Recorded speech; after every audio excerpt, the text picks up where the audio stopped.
Dans ce 13 heures, le covoiturage, moyen de locomotion qui consiste à s'associer pour prendre un même véhicule en se partageant les frais de transport, c'est une pratique bien connue dans les pays développés et c'est une vraie réussite.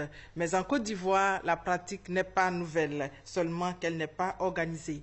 Covoiturage, quelle réalité en Côte d'Ivoire? Un dossier signé Chef Koné.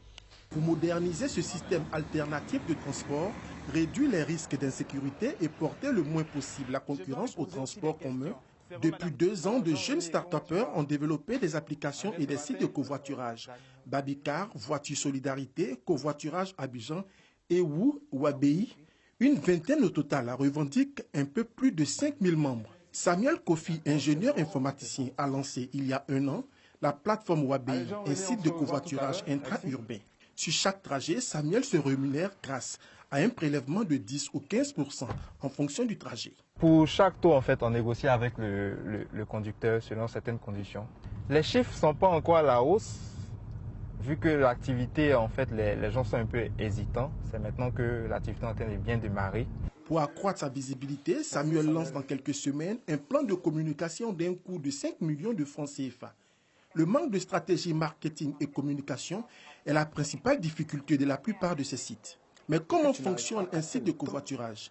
Le conducteur s'inscrit, indique la date, l'heure de son trajet, ainsi que l'itinéraire et la participation par passager. Les passagers membres de la plateforme réservent et payent en ligne le trajet. Patrick Doa habite Mputo, dans la commune de Cocody. Tous les soirs, à sa descente du boulot, il prend soin de vérifier la disponibilité d'une offre de trajet. Allô, bonsoir madame. C'est monsieur Doa. Oui, je viens tout à l'heure de faire une réservation. Donc, j'appelle pour de vive voix confirmer. D'accord, c'est bon. La place est disponible. D'accord. Ok, merci beaucoup, madame. Au lendemain de sa commande, il est 7 heures. Patrick est au lieu du rendez-vous. Vous voyez vous-même, je dois me taper tout ce rang-là et m'asseoir à une place qui n'était pas aussi confortable. Donc, là, je vais appeler la dame en question. Allô? Allô, oui. Bonjour, madame. Ah, d'accord, vous êtes déjà là?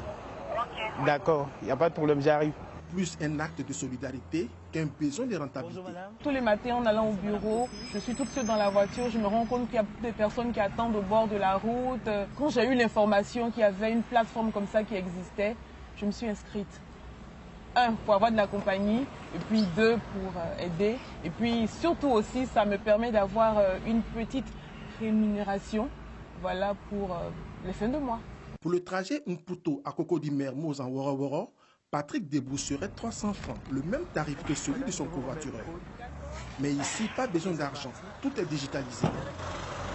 Donc, madame, je vous remets le code. D'accord. La pratique est nouvelle. Malgré ses nombreux avantages, le covoiturage peine à intégrer les habitudes des populations. Mais l'activité en elle-même s'exerce déjà sous plusieurs formes.